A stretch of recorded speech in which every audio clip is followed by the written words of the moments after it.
आत्तापर्यंत आपण भरपूर फळांचं ज्यूस करून पितो, पण आज आपण हा बहुगुणी सगळ्या आजारांवरती उपयोगी असा या फळाचा ज्यूस करणार आहोत. तर वेळ न घालवता रेसिपीला सुरुवात करूया.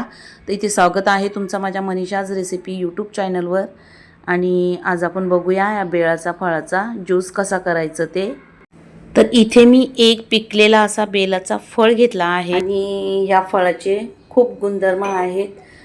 केसांपासून तर पायाच्या नखापर्यंत याचा उपयोग होतो आणि हा सगळ्या आजारांवरती काम करतो. याच्यात भरपूर सगळे विटॅमिन्स आहेत.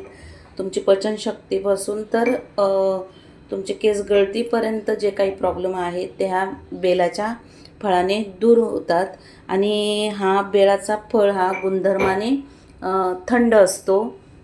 तर याला असा हा फळ येतो, कच्चा फळ असतो तो थोडा मऊ असतो आणि हा पिकलेला फळ असतो हा कडक असतो. तर याला फोडण्यासाठी असा काहीतरी नारळ फोडतो त्याप्रमाणे हा फोडायचा असतो. या प्रकारे याला फोडता येतो. छान असा पिकलेला फळ आहे. हा चवीला थोडासा तुरट गोड आंबट अशा चवीचा असतो. तर आज मी त्याचं ज्यूस बनवते. तर मी हा फळ आधी व्यवस्थित काढून घेते. छान रसरसीत आहे, एकदम मऊ असा आतमध्ये. बघा याच्यात भरपूर असा मध सारखा रस आहे, पाहू शकता तुम्ही. बघा आणि हा चवीला थोडासा तुरट गोड आंबट असं चवीला आहे. आणि जर तुम्ही हा रिकाम्या पोटी सकाळी खाल्ला तर याचा खूप फायदा होतो. तर तुमची जी पचनशक्ती आहे ती सुधारते. पोटाचे जे काही विकार आहेत ते बरे होतात. सतत सेवन केल्याने ते बरे होतात. तर आपण याचा आज ज्यूस बनवणार आहोत. तर ज्यूस बनवण्यासाठी मी आधी एक छाननी घेते. आता ह्या छाननीमध्ये मी हा याच्यातला गर सगळा काढून घेते. एवढा सगळं खायचं नसेल तर तुम्ही त्यातला अर्धाच घेऊ शकता आणि अर्धा असंच हा याच्यामध्ये आपण हा ठेवून देणार. तर या पूर्ण फळाचा मी आज हा ज्यूस बनवते. आणि तसा हा तुम्ही तसाही खाऊ शकता आणि जर तसा खाऊ शकत नसाल तर मी बनवते असं या प्रकारचा तुम्ही ज्यूस बनवून हा पिऊ शकता. हा तुम्ही रात्रीच्या किंवा दुपारच्या जेवणाआधी खाऊ शकता. आता याच्यात पाणी टाकण्याआधीच आपण थोडंसं साहित्य टाकूया.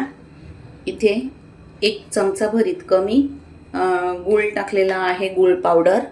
इथे 1 ते 2 चिमटी इतकं सेंधा नमक. तुम्ही गुळाऐवजी साखर पण टाकू शकता. पाव चमच्यापेक्षा पण कमी इतकी मिरी पूड आहे. आधी हे आपल्याला सगळं व्यवस्थित मिक्स करून घ्यायचं आणि आधी या बाउलमध्ये सगळं काढून घेते. आपल्याला जेवढा बनवायचं आहे तेवढं थोडंसं मी पाणी टाकून घेते. जास्त पण पाणी टाकायचं नाही आहे. आपण ह्या छाननीने तो काढून घेऊ.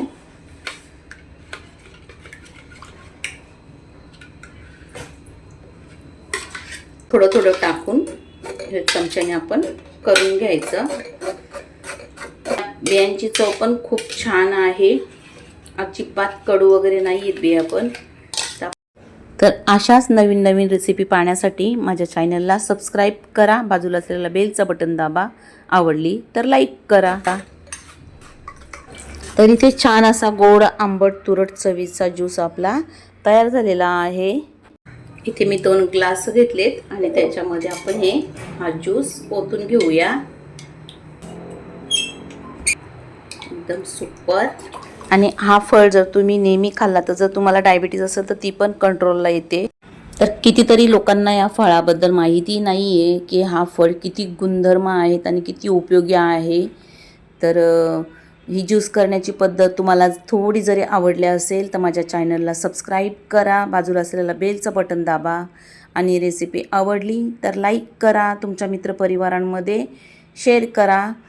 तर या पद्धतीने तुम्ही ज्यूस काढून किंवा तसंही हा फळ तुम्ही खाऊ शकता.